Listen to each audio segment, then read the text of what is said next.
could have a daughter, instead of Mom, she's gonna call me Point B. Because that way she knows that no matter what happens, at least she can always find her way to me. And I'm gonna paint the solar systems on the backs of her hands. So she has to learn the entire universe before she can say, oh, I know that like the back of my hand. And she's gonna learn that this life will hit you hard in the face. Wait for you to get back up just so it can kick you in the stomach. But getting the wind knocked out of you is the only way to remind your lungs how much they like the taste of air. There is hurt here that cannot be fixed by band-aids or poetry. So the first time she realizes that Wonder Woman isn't coming, I'll make sure she knows she doesn't have to wear the cape all by herself. Because no matter how wide you stretch your fingers, your hands will always be too small to catch all the pain you want to heal. Believe me, I've tried.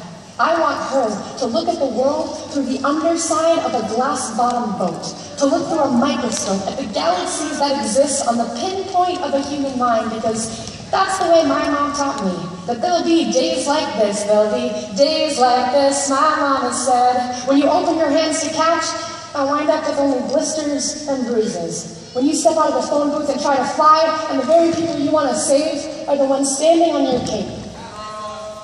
You will put the wind in winsome, lose sun. You will put the star in starting over and over. And no matter how many landmines erupt in a minute, be sure your mind lands on the beauty of this funny place called life. And yes, on a scale from 1 to over-trusting, I am pretty damn naive.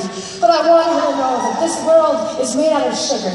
It can crumble so easily, but don't be afraid to stick your tongue out and taste it. Baby, I'll tell her, remember your mama is a worrier, and your papa is a warrior, and you are the girl with small hands and big eyes who never stops asking for more. Remember that good things come in threes, and so do bad things. And always apologize when you've done something wrong, but don't you ever apologize for the way your eyes refuse to stop shining. Your voice is small, but don't ever stop singing. And when they finally hand you heartache, when they slip war and hatred under your door and offer you handouts on street corners of cynicism and defeat, you tell them that they really ought to meet your mother.